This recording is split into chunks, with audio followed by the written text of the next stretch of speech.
Good afternoon and welcome. I'm Franca Palazzo, Executive Director of the Internet Society Canada chapter.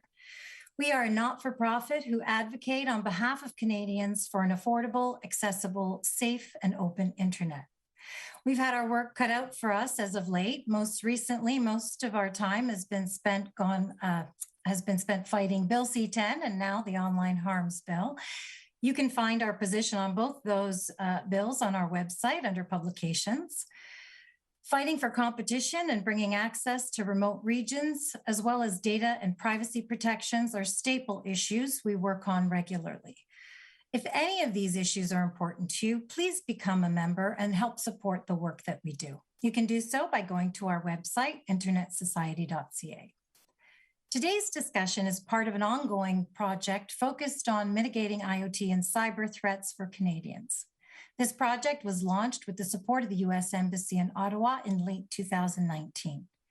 Since our launch, we've gained many partners who've contributed to the project, and I'd like to take a moment to list them. Amazon Web Services, Ryerson Cybersecurity Policy Exchange, Cyber New Brunswick, Canadian Cyber Threat Exchange, Security Partners Forum, INQ Law, Computer Research Institute of Montreal, 12 Dot, CIO Strategy Council, Standard Council of Canada, British High Commission, and Australian High Commission. If you're interested in learning more about the project and the work we've done so far, please visit our website. If you're interested in joining the project, please reach out to me. Again, you can find my contact information on our website. Today's discussion will be focusing on protecting innovative Canadian sectors from foreign threats. Our panel will be touching on nefarious technology acquisition methods, including cyber espionage and foreign direct investment in sensitive sectors. A bit of housekeeping before we start. We will have a Q&A at the end of the panel discussion. And if you'd like to submit a question, just exit full screen, go to the questions tab, and you can do that anytime throughout the event. Also, if we have any streaming issues, there's an alternate link on the viewing page as well that you can go to. And now I'd like to introduce Damon Dubord, Deputy Counselor for Trade and Investment for the Embassy of the United States in Ottawa, to talk a bit more about today's topic. Damon? Thank you, Franca. It's a real pleasure to be here today, and it's great to have so many companies, so many academics, government officials here to talk about an important topic we're calling protecting innovative Canadian sectors from foreign threats. I would like to thank the Internet Society of Canada chapter for partnering with us as we've tried to make awareness for the risks to applied research from foreign actors. And I think this is a real concern that strikes at the heart of our innovative economies in North America. Our countries have built our research systems on core scientific values, such as openness, transparency, reciprocity, and merit-based competition. And our companies and researchers have used these core values to do their research and make breathtaking discoveries. And we're seeing that now in the health field, in our life and biosciences sectors. And we're seeing that as we take on COVID-19 and the pandemic. We're making exciting breakthroughs in quantum computing, artificial intelligence, and many industries are experiencing really transformational change with new digital products and services that are enhancing productivity across our economies. Now, we protect these advancements with intellectual property, including trade secrets. And these rights safeguard the incentives that spur businesses to capitalize on this research and commercialize these vital discoveries. However, we know that state actors are seeking to acquire these trade secrets, these new technologies, by any means possible, whether it's through insider threats in our institutions, our companies, our universities, or through cyber espionage. Now, October is Cybersecurity Awareness Month, so I wanted to highlight this last threat. Some state actors are compromising global network security and knowingly harboring cyber criminals. These hackers for hire are costing the governments and companies billions of dollars in intellectual property that's stolen, ransom payments, and cost to mitigate against these threats. The U.S. Cybersecurity Infrastructure Security Agency assesses that the People's Republic of China leverages cyber operations to assert its political and economic development objectives.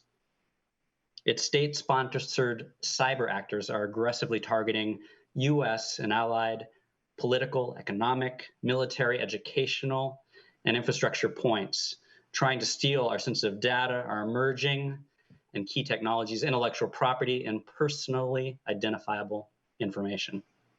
Now, these threats are real. Our panelists will discuss how they've experienced them firsthand. Ultimately, we have to reduce the national security risks posed by malicious cyber activities. This includes protecting our people, our businesses, our networks, as well as preventing conflicts and establishing standards for responsible conduct in cyberspace. The United States is working with our allies to promote responsible state behavior in cyberspace, to counter criminal crimes in the cyberspace sphere, and to oppose digital authoritarianism. We know that Canada, like many countries, is facing similar threats.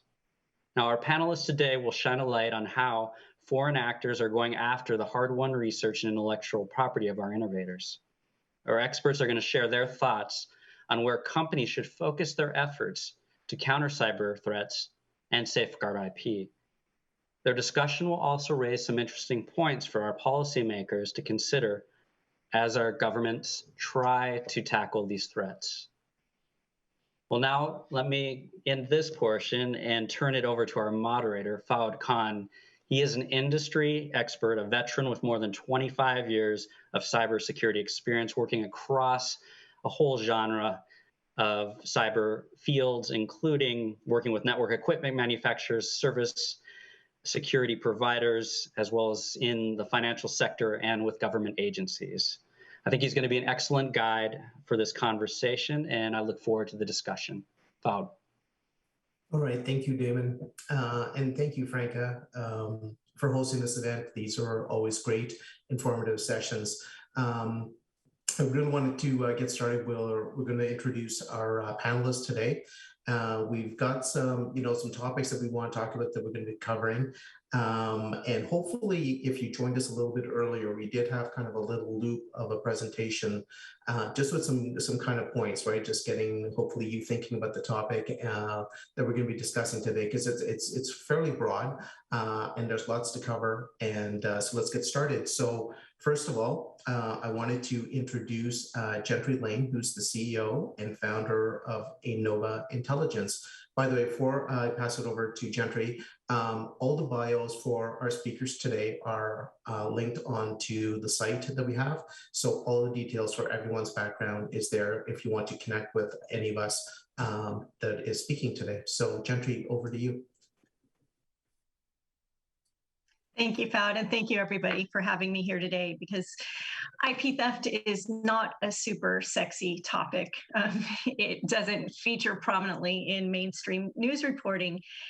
Occasionally, a spy will get caught, but even those stories tend to fly under the radar. And this lack of public discourse makes it difficult to generate a sense of public outrage. The average person might think that IP theft doesn't affect their everyday life, and most companies might think that they're not a target. But China thinks very differently. They have many state and military-sponsored programs that employ hundreds of thousands of people who wake up every day, go to work in the morning, and their job is to acquire foreign IP through legal or illegal means. I think later we'll talk more specifically about some of these programs, like the Thousand Talents program or other predatory investment practices. But foreign IP acquisition is state-sponsored because it's the state's highest priority to catch up with US and NATO and all our Five Eyes partners, really, in geopolitical, economic, military, and technological power. And if you think about it, China, for example, it doesn't have a really great track record for scientific or technological breakthroughs in the last, 30, 40 years, or even in the last 2,000 years, really. So stealing secrets is a pretty good way for them to catch up quick. And their priorities are clear. Half their acquisition is in the field of medicine, and half are in technologies that could be deemed critical to national security. So computer science, space, aviation, industrial tech. Now, China absolutely has the right to pursue their national interests and increase their standing in the world order. But do they have a right to do it at the expense of others? And specifically at the expense of our entrepreneurs and our economies? And for everyone on the call, everyone on the panel, if we do nothing, are we not tacitly complicit in their plunder? Something to think about. I'll hand it over back to you, Fad. Yeah, thank you, Gentry. That's great way to lead into that. So up next, Tyson McCauley. So Tyson McCauley is the Chief Security Officer and VP of Field Engineering at Rockport Networks. Welcome, Tyson. Thanks, Fad, and good afternoon, everybody. I'm here probably representing Prey as far as these threat agents are concerned. We are a small company based in Ottawa. We're still in stealth, but you'll be hearing a lot more about us in the next 2 months, as a matter of fact. But our value in this context is certainly intellectual property, where we have a variety of patents filed around the world. We've implemented these in software, and we're essentially bringing a whole new generation of extremely high-performance networking to the market. The use cases include everything from high-performance computing, where you would have artificial intelligence used for drug or pharmaceutical modeling, to weather modeling and thermodynamics, all the way to edge-based cases for safety critical functions like smart transportation. So we see a lot of applicability in this. We understand that what we're doing is novel, and we also understand that there is a lot of value to entities that would like to try and get a hold of our IP without paying for it. So to that extent, the company's invested early in the form of staffing a chief security officer position for both corporate and product. And with the idea that when we do come out of stealth, we'll not only be ready for some of the really obvious regulatory and compliance issues that the market already has to address, but the much more difficult to quantify threat actors that we know are ranged against us. And my own experience, 25 plus years in cyber, we know they're there, even if you don't see them day to day. And I'm happy to be part of this group to discuss the issues. Thanks, Fad. Thanks, Tyson. Good to have you here. Jeremy DePoe is the Director of Policy and Stakeholder Relations at CyberNB. Welcome, Jeremy. Thank you, and always good to be here with you, Fad, and Franca, thank you very much, and Damon as well, and Gentry and Tyson. It's great to be on with you. I'm with CyberNB's Critical Infrastructure Protection Network, and our ecosystem is driving growth, and we're going to be talking today about the commercialization that Tyson talked about. That's an area that we're certainly very much in on the cyber side. As anybody can attest to, I'm sure Fad and Tyson, talent in cyber is always a huge gap. So that's an area where our nonprofit organization delivers a lot of programs. Damon mentioned compliance and standards and transparency. That's a key pillar of our organization.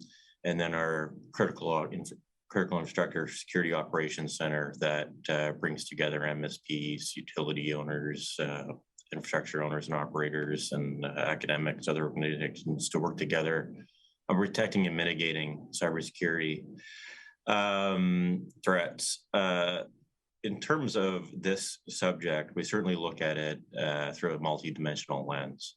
So we see certainly cyber as a new domain of conducting nefarious activity. So one of the messages that we would probably articulate is it's important to get down to the basics first. So traditional tradecraft is still used frequently. Cyber is often used as a means of last resort or a complementary mechanism. But insider threats that were mentioned by Damon and domestic crime, foreign crime, those are all things that can be done both using traditional means and cyber means. An example of that, for example, would be paying the non-vetted cleaner in the office in the evening and stealing from the shredding paper, or clicking on a computer that doesn't have the password on it. So there's lots of dimensions to this. And while we do know very clearly that China has been responsible for a lot of activity, including APT-40, which is designed to steal information. We also know through the COVID experience that many other countries are also involved in this nefarious activity, whether it's through phishing, which isn't just ransomware, but to deploy ways to steal information, or through traditional methods like nefarious acquisition or investments, et cetera. So it's a very complicated subject, but we don't want to lose sight of the multidimensional geopolitical and all the factors that are in play here. So thank you, Fuad. You're welcome. It's good to have you here. And last but not least, we have Mary Ann. Now, most users are probably going to see her as user 01, but Mary Ann is here with us today. She's an intelligence analyst with the Canadian Security Intelligence Agency, also known as CSIS. Mary Ann, welcome to our panel today. Hi, thank you. I'm very happy to be here, actually. I'm an intelligence analyst with CSIS, and my focus here is to protect Canada's advanced technology, sensitive data, and critical infrastructure sectors. We have a particular focus on foreign direct investment in the sensitive tech sector, so I think that goes very well with the theme today. And my objective in speaking with you today is just to clarify that current threat landscape for you, to better help everyone understand and manage the growing risks to their organizations. And I will deliberately stay away from the cybersecurity issue, because I feel that my fellow panelists may be able to address that a little bit better than me. But mostly because I want to use this opportunity to expose you to the other elements of threat that we see that go beyond cyber, and that you may not be familiar with. So just to outline those for you up front, there is the trade element that we see a lot. We've seen a lot of exports and out of Canada and imports into Canada of sensitive tech, of sensitive elements that we have seen used in other countries, have seen reverse engineered, and that takes away the value that we could use it for here.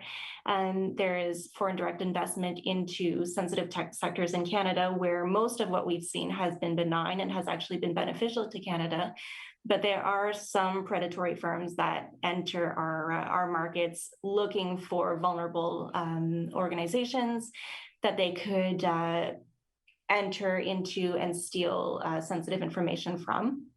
There's also the whole knowledge sector. So we've touched on cyber espionage, we've touched on insider threats, and that falls within the the knowledge sector, or the vector that we see predominantly right now. Another element of that is what we call non-traditional collectors, which are people who beyond just insider threat, they've been either placed within a company, or they are targeted after the fact, and they are individuals without formal security, formal intelligence tradecraft, but who have all of that really specialized technical scientific knowledge.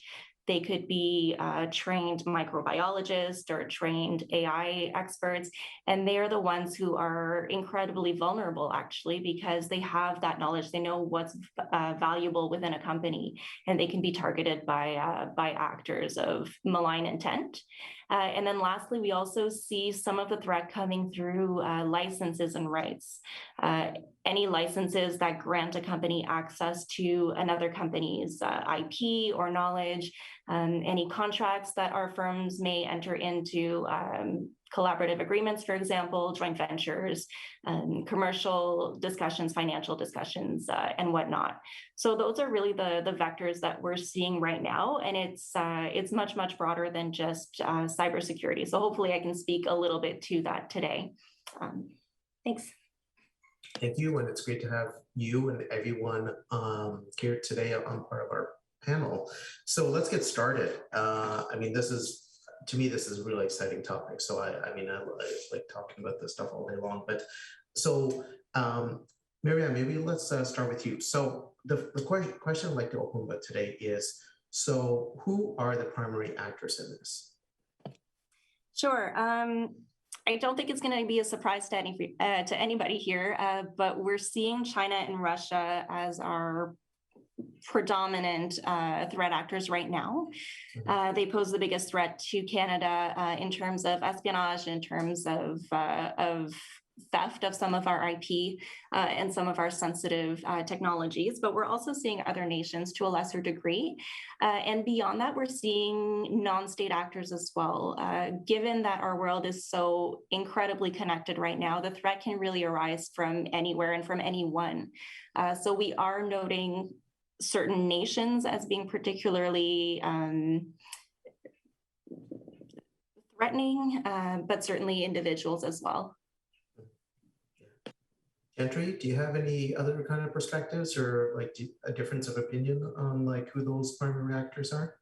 No, the major threat actors are the same, Russia, China, North Korea, Iran. Yeah. So does this just raise the question then, it's purely just geopolitical? Like, is there other aspects that we need to consider? Jeremy, did you have an opinion on that or? Well, yes, I think that if we consider it geopolitically, then, as was stated, we're starting to see, we have traditional large countries that have been engaged with this activity for a long time.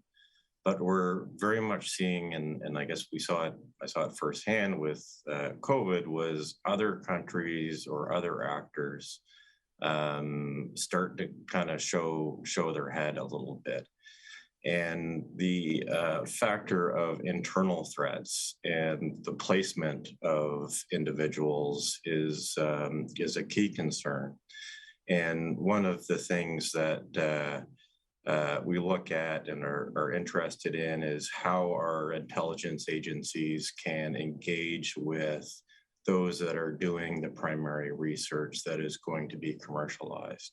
So for example, in Canada, we for a long time, I guess spanning 10, 15, 20 years, showing my age perhaps, but IP generation was a challenge, then commercialization became a challenge, and we fueled a lot of that by bringing in folks from other countries. And the vetting of those folks is an unsure area. So someone could be placed, they could be paid, and they could be reporting back to the respective countries they're coming from. So our ability to capture that is something that remains an interest for Canada to advance in mitigating ourselves. All right, thank you. So that's probably a great lead into Tyson. So Tyson, you're part of one of these startups, right? It's got IP that's you're registering not just in North America, but globally. And two, obviously, I think one of the things we mentioned was the talent shortage for cybersecurity people. So how does a small organization like yourself deal with those kind of situations? That's a great question, Fowden, and there's no easy answer. I'll tell you some of the problems and solutions we've tried to implement. The first issue is actually understanding who's good and who's not, or potentially good versus bad. And China and Russia have come up a number of times so far, but there are other countries that we regularly see talent, excellent talent, arriving from, and it's sometimes hard to know if they are actually someone that we can deal with on a trusted basis or not. Not so much because of what they're known to do with all the blinking dashboards and lights in the threat centers, but there are places where perhaps the respect for intellectual property is not up to our standards, or they're known for corruption and the corruptibility of not so much the individuals, but potentially, I think Mary was talking about non-traditional collectors. The ability to turn them into non-traditional collectors is a substantial concern for us. And these could be, this could be countries like India or countries in the Middle East, or countries with a very strong Chinese presence, Hong Kong, Taiwan, Singapore, and they're all generating excellent engineers, and we see resumes from them all the time. Often they'll also come in and they might have done an undergraduate degree in the United States or in Canada. They're doing graduate work, or they've already graduated and they've been in the country 6, 7, 8 years. So it becomes very gray in some cases. In some cases, it isn't. I mean, what we do is try and look for people who are eligible for a secret level clearance, which isn't a tremendously high level of clearance, but usually you have to be a citizen or a permanent resident with about 10 years of traceable residence or education or work history in Canada or the US. And that's what we sort of use as a bar more than country of origin, because there are, Canada is more and more a country of immigrants, and many of them are first generation. So we can't really discriminate on that basis, but we are very much aware of it. And it's this non-traditional collector that's one of the most difficult areas for us to deal with, because in our space, the Canadian, I have to say the engineering schools aren't necessarily putting out people with degree programs that we need. I mean, we're in the networking business, and if you look across the country, and I've done lots of work in this area, the curriculums around network engineering are inconsistent. There is no specifically network engineering discipline, and yet, that's the Canadian pedigree. Everything from Marconi and Bell all the way, to the Newbridge and Mitels and the BNRs, et cetera, and on and on and on, all the way up to Rockport. So finding qualified individuals is really, unfortunately, nothing like as simple as merely going and canvassing Canadian universities. We have to cast our net widely. Canada attracts a ton of talent because it's a great place to be. So there's no shortage of applicants, but sifting through them and determining which ones you can talk to and manage your risk, and which ones for this, these reasons associated with blackmail or some other type of event, that they come into your company with lots of goodwill, but then something happens later on because your company surfaces on somebody's target list, and they reach back to this person's family or something. It's a big concern, and I sort of mentioned how we manage it. Maybe later on we'll get into technical controls. But it sort of starts with HR when it comes to these non-traditional collectors. I've given you a couple ideas about how we're approaching it right now. Okay, cool. Thank you. I think that's helpful. So Gentry, if you look at our typical skill sets of, say, an HR person, something that Tyson was just touching on, how do we prepare an HR person to understand if someone's been weaponized, like a potential employee? Like, is there anything we can do? We do the same thing as Tyson. To work at Innova, we have 100% trusted workforce, so 100% U.S. citizen, and the research that we do, or the screening rather we do on employees, is the equivalent of a secret or TS, even though only our executives actually need to hold a high security clearance level. But yeah, it's a lot of extra work. Just budget for it. The other aspect, though, is we're a trusted capital company as well. We only accept when we just, or it's been a while now, had a seed round, and we're just about to go raise an A shortly, and we only accept investment from individuals and funds who can prove that they do not have LPs or any other participation in their fund from adversary nations. So the Big Five and a couple others as well. Yeah, we think it's really important that we don't fund our adversary, we don't let our adversaries turn a profit off our free market economy. Yeah, I think that's getting more important. I think we're starting to see how financial systems, or potentially, I guess, lack of financial system controls globally, could be a harbinger for some of this activity, right? It has been, right? I mean, it's definitely a mechanism to feed the system, the machine that's there. Well, some industries, it doesn't matter if Yeah. China or Russia wants to invest in subscription box companies or cloud kitchens. Go ahead, but if you're going to be investing in cybersecurity solutions or microelectronics, no. Yeah. Yeah. Marianne, another question for you. Okay, so are there industries or sectors out there that are potentially more at risk than others? Like, do you see that in your work that there's like maybe now and that I'm going to guess it's a moving target. So there could be things like the energy sector, for example, that are big right now. But are there any ones that you could highlight that that are being targeted more than others right now? Sure. I think if you're thinking of anything sensitive or emerging technologies, that has been particularly targeted in recent years. We are seeing a bit of an evolution, and I'll highlight that over the pandemic, we saw an incredible increase of targeting in our biopharma and health sectors. So it did seem to be a little bit opportunistic. Those were the firms that were especially valuable at that time and who were vulnerable to acquisition or to any sort of cyber attack or insider threat. So those we've seen recently, and then, like I said, any type of emerging tech.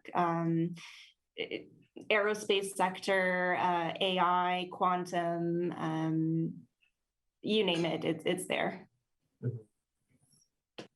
Okay, so Jeremy, like with your organization that has all of these services that helps SMBs, and a lot of them are new technology firms, not just in cyber, they're a whole gamut of just technology. How do you do you have programs to educate them on that? And then, like, for example, like what would you use as your data inputs to say, okay, here's some new stuff that we're seeing that's coming up on the radar? So one, do you educate? And then two, what do you use as in public sources of information or even private sources of information, if you can share that you can then now disseminate that down to your user community? Yeah, so there are a number of ways to do that. One of the ways to do that is to take a particular threat, if it's an APT, and study it and create twins and attack it and develop the playbooks in order to respond to those. And that's one of the challenges that perhaps we have in Canada, is the sharing of how to respond to certain situations.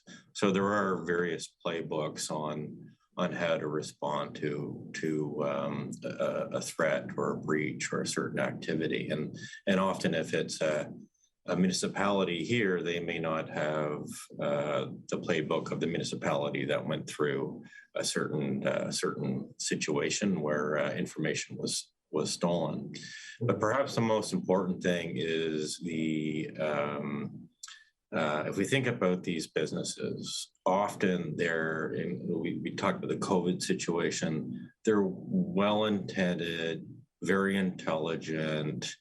They're there to produce medicines and save people's lives or improve people's lives.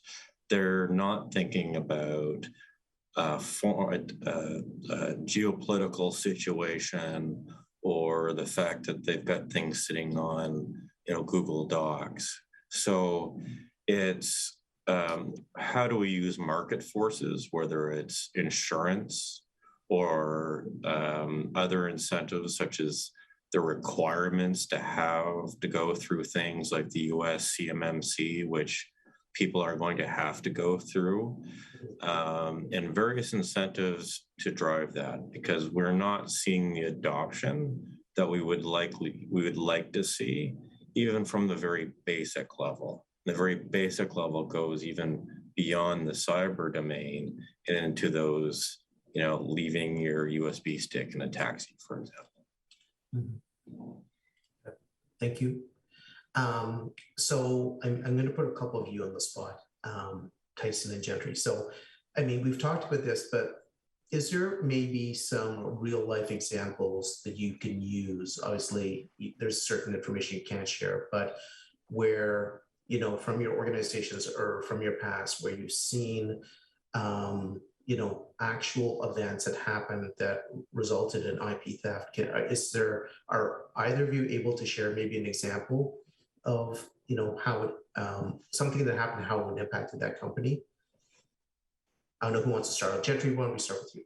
Like, I can't talk about our customers, but I can talk about us, Innova. Okay. Yeah, I mean, we have a technology that came out of a federally funded research and development lab, so that automatically puts us on the radar of the major threat actors.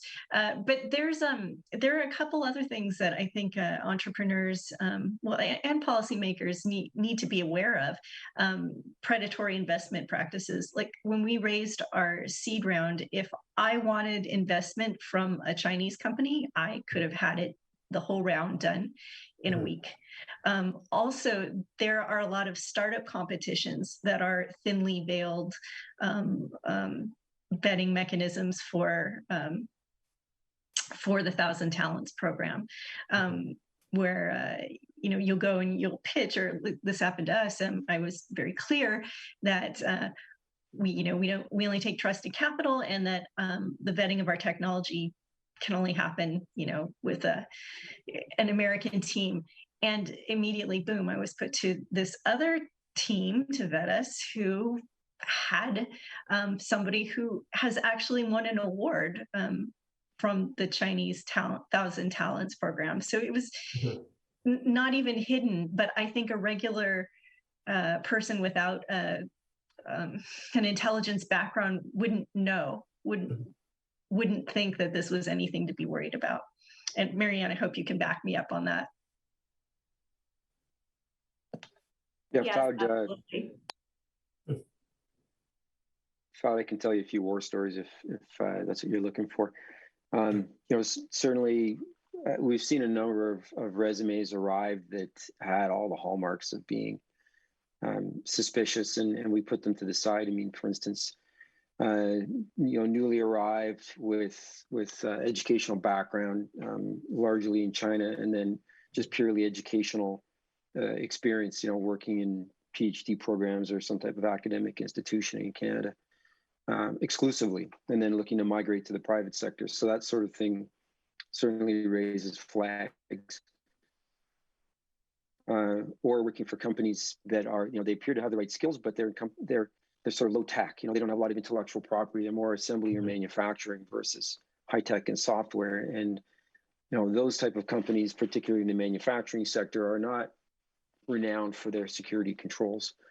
What Gentry said about investing, I've seen the same thing. Absolutely, in previous companies, raising Series A or Series B, it's absolutely bait, and you get a lot of offers. And at one point, the CEO wanted to continue down the track with an investment fund, and we went from the overview presentation and the financials to the business projections, and then the detailed product roadmaps, and then they started asking to see code snippets and samples of code, and talk to the developers and understand exactly who they were. And finally, the CEO said, "Okay, enough is enough," and walked away. And ultimately, even when the offer did come, I think an offer did eventually come from this place, and it wasn't even the one that was advertised. It was more about some type of collateralized loan against the IP, with the terms such that you end up defaulting, and then there's co-ownership of the IP. So really sneaky stuff, not illegal, but super sneaky. And another area that certainly happened, and so what Jeremy was saying, in the healthcare industry, particularly, their job's acute care, and nothing else compares. So I've done work in that industry where it was just compromise after compromise after compromise, and constantly paying out ransomware rather than trying to address the actual root cause, because they just can't get the focus to deal with these technical issues in the face of whatever they're dealing with day to day. And the last year and a half has probably reduced cybersecurity on the priority list, given that everyone is running at 125% in that sector. Yeah, so those are just a few things that I've seen over the years. That's awesome. Thanks for sharing that. So Marianne, so given the landscape to what we're seeing, right? How do, like, say, an organization like yours, I know you don't deal directly with the public, but are there ways for how, like, say, for example, your department might collect information that now gets into the public system, where a startup company or like Jeremy's organization can now disseminate that down, either with methodologies, on approaches, on evaluation techniques for evaluating suppliers and things like that? Do you have something like that? Like, do we set something up like that right now? We do have a few mechanisms in place. I mean, we, through various programs, we investigate certain threats, and we use the information that we find and collect to inform those private sector partners.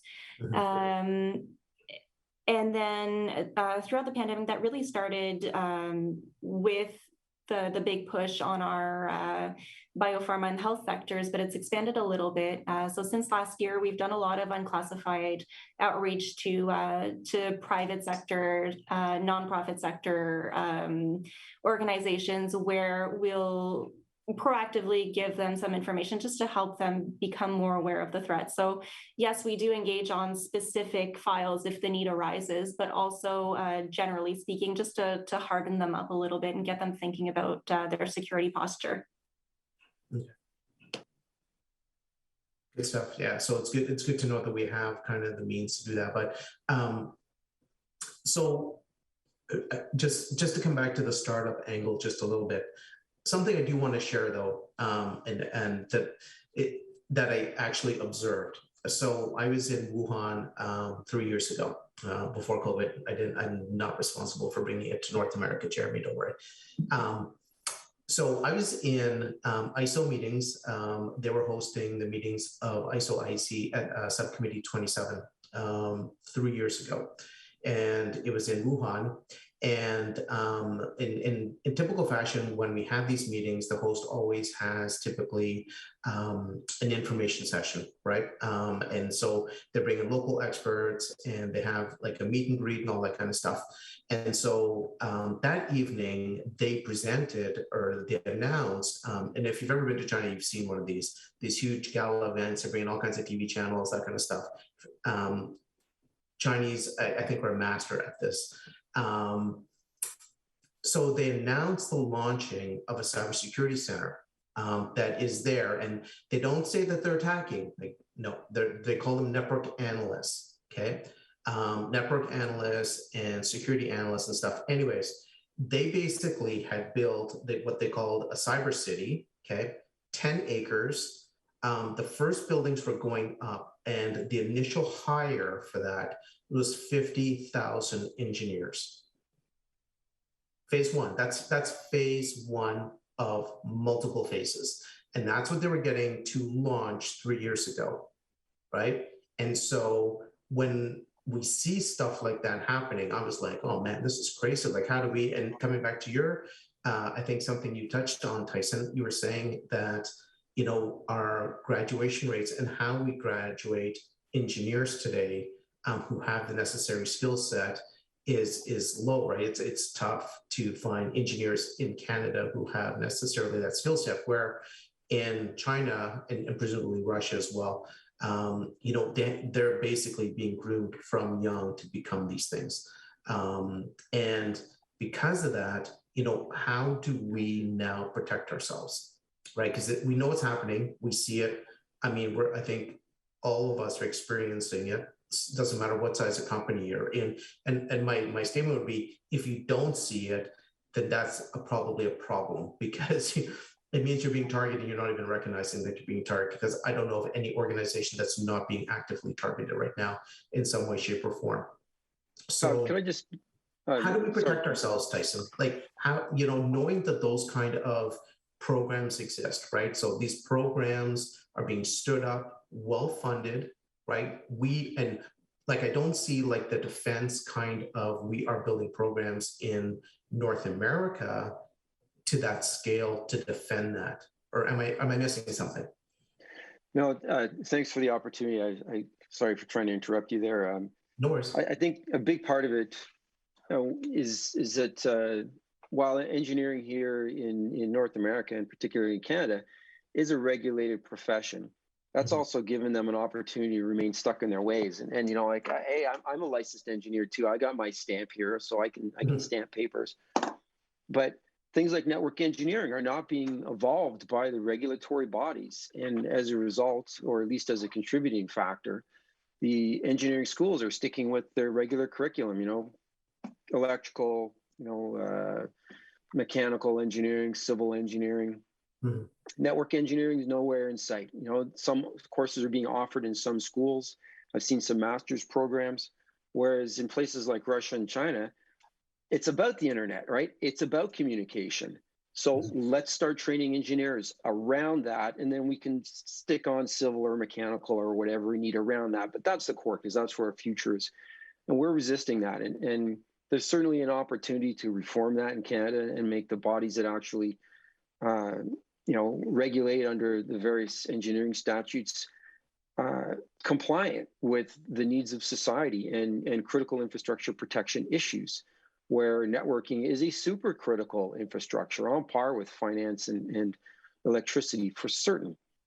We've missed that opportunity to date. I know that there are a number of policymakers who could be tuned into this, and there's lots of great education and funding programs in place. A lot of it's at sort of the K to 12 area, which is really important.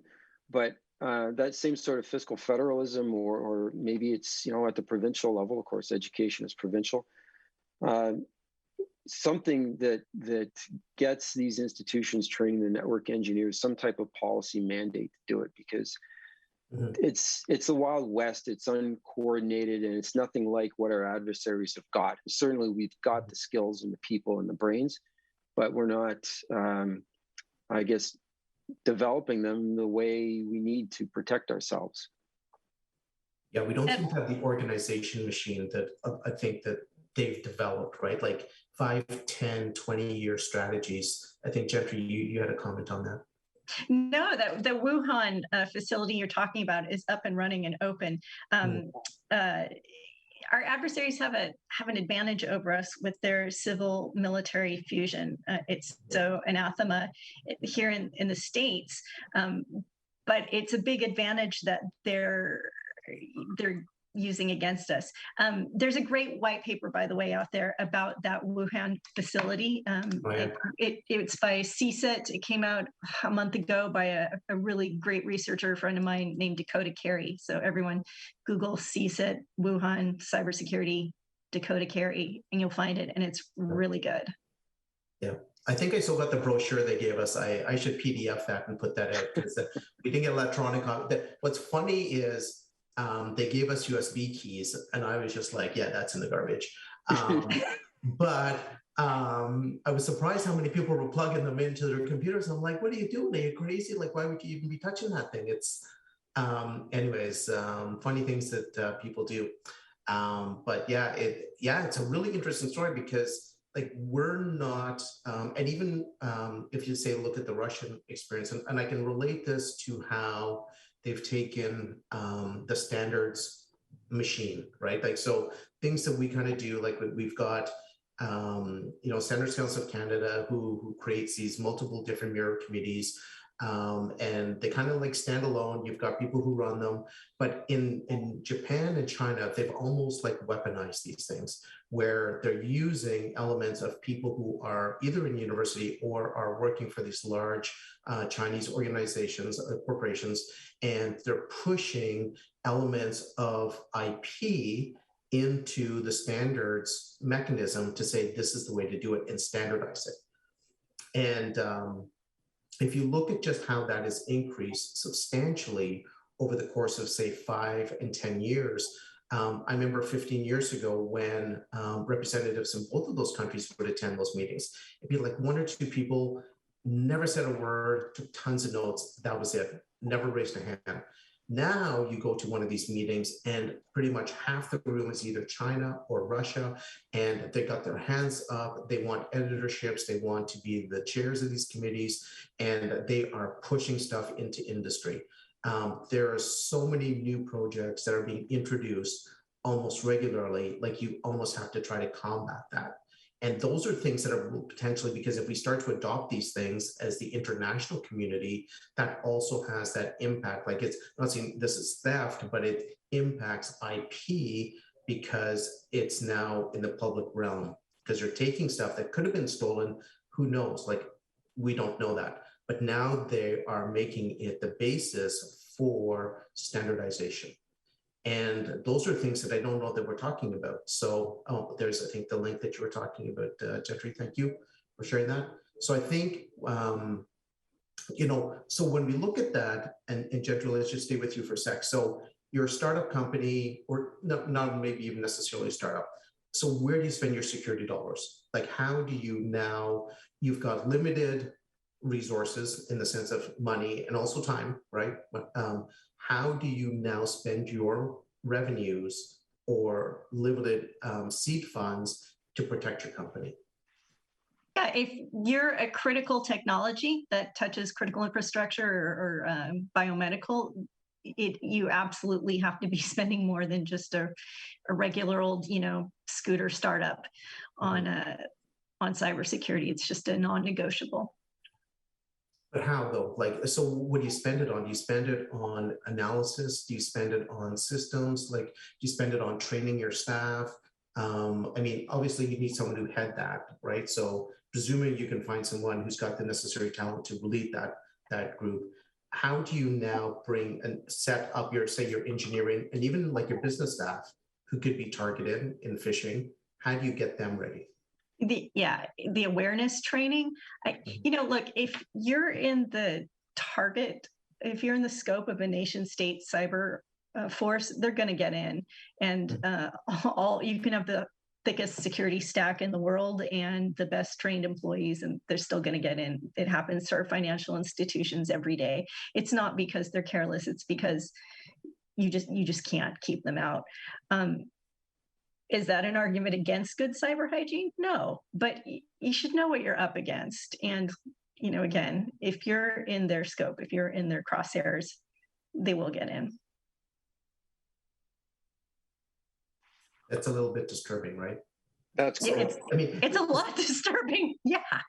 So, that's why we don't sleep a lot here, those of us who work in this industry. But do you think a lot of other people in other sectors have that same purview though? Like we do, because we're in the sector and we see that. But do you think people who are outside this see it and understand the ramifications to their business? Jeremy, do you have any thoughts on that? I don't. And I think there's in this journey that we've taken with this initiative on mitigating attacks with the Internet Society, we've had a hard time finding organizations that have actually gone through a process of standardization. It's increasingly common because licenses, there's pressure now with licenses, there's pressure now with insurance, but still we're not close to getting there, and that's why we really need hygiene is one issue. Then there's the after effect. So yeah, they are going to get in if they want to. So what do you do after they get in? And there's a whole bunch of standards and processes to deal with that have been well laid out. So we need to encourage people or these companies to use them, make them more easily accessible. Certainly if there are ways to create an incentive, create that incentive. Otherwise, it's going to be ignored and it's going to be invested in the money's going to go somewhere else. Marianne, is there, I know we've got some SMBs on the call today. Is there any other additional device that you would, share for consideration for them on, how do they prepare for this?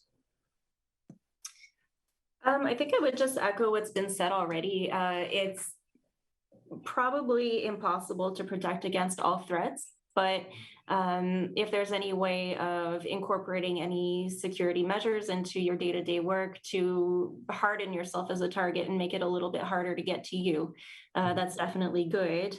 And it's really not so much a question of adding that line item to your budget, but really focusing on security as kind of a culture change within your organization, recognizing that it's something that everybody plays a part in, not just those setting the budgets or not just those watching your network, but every employee has an obligation to, or not necessarily an obligation, but can be part of that solution of trying to harden that target. Yeah. I just don't know that we do that though, right? So we just need that impetus for change somehow in business to make that happen. Before I continue, I just want to make everyone who's attending aware, you can ask us questions. Now, while we did have some kind of opening discussions and stuff like that, you know, at any point, if you do have a question right now, please get that posted to us so we can get that answered. We still have about almost 30 minutes left. So we definitely want to make sure that if you have any specific questions, we get those answered while we have this great panel here today. And I also saw, I think there's quite a few, Gentry is sharing quite a few of her reports and stuff like that she had referenced. There are a lot of government white papers. So, you know, sometimes I think if people are not familiar with this topic, we might sound like we're, you know, deep state paranoid people. But I put out a couple of links to White House. There's a recent White House, or they're all government-funded white papers. And then also there's a really good book by a friend and fellow at the National Security Institute about baking cybersecurity into your company from the start, specifically for startups. Okay. Links in the chat. Okay. Thank you. So I guess we're getting close to the end. So what I'm going to do is maybe just pass it around. I haven't got any questions yet. Maybe just some closing remarks for our panelists today. Tyson, do you want to start? Got about 30 seconds. 30 seconds, sure. There was a comment about the people understanding the risks or SMEs understanding the risks. For the most part, they don't, because they're complex risks and people are bad at complex risk situations. They're good at simple ones, you know, fire, spiders, the dark, but cybersecurity, no. So the thing that we've focused on certainly is trying to get the basics done. But for me, you know, the basics involve things like identity and access control and endpoint security, things that can cover your entire attack surface versus things that are more stovepipe to say your on-prem versus your cloud assets. Because those tend to be complicated and they go deep, but often they, you know, just bread and butter security can go a long way. And you got to start there. And then things like CMMC, which I think is a very good program, one of the best I've seen, especially in its maturity approach. That has certainly been a useful catalyst and guideline for my company. And it actually makes sense relative to some of the things I've seen in the past. Okay, thank you. Gentry, you want to go next? I mean, Tyson said it all. Yeah, cybersecurity is complicated and it's hard, and that doesn't mean you should ignore it. I started my company to find evidence of APT behavior earlier, and we, you know, this groundbreaking technology, so we can identify and validate and attribute APT behavior in critical endpoints. It's the best you can do. Find them, find out who they are, and get them out quick. Get them out earlier before they can do damage. Okay, thank you. Marianne, closing thoughts? Sure.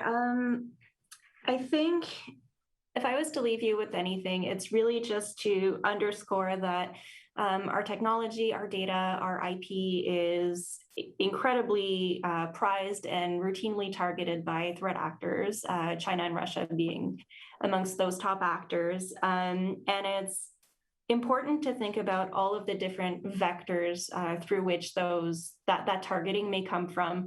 At the beginning, I referenced a few factors: exports, investments, knowledge tax, and licenses. And it's really important to remember that you can't just protect one of those. You have to think a little bit broadly, and remember that you may protect against insider threats very well, for example, but that threat actor will recognize that and may use another vector to get to you. So it's just being more mindful about where you may be vulnerable and how you can protect yourself. Good advice. Thank you. And Jeremy. Yes, I guess just a couple comments. One would be the importance of multilateral discussions, multi-stakeholder discussions like the one Franca is facilitating here.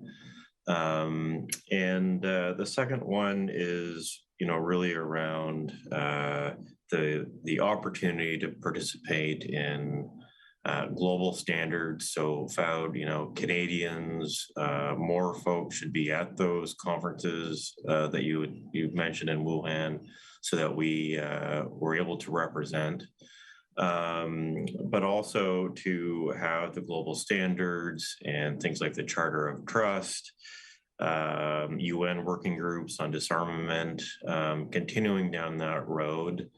Away from an East versus West scenario that is not healthy for anyone, and to use those multilateral mechanisms in order to build that trust standard ecosystem that we want to have. Good stuff. Well, thank you all to the panelists today for your time and your input and stuff. I learned a lot as usual, and we've got some stuff that we've already shared. So, and I think the recording is going to be available after the fact. But thank you on behalf of myself. Thank you very much for taking the time today to share your thoughts or ideas on this topic. It's greatly appreciated, and I will pass it back over to you, Franca. Thank you. Thank you, Fowd. Thanks, Fowd. You did a great job moderating a very interesting discussion. Thank you to all of our attendees. Thanks again to the U.S. Embassy for your support and partnership in this project. And I just want to give everyone a heads up that we've got another event coming November 8th, I believe. Stay tuned for more information, and that will be on protecting critical infrastructure. So thanks again to everyone.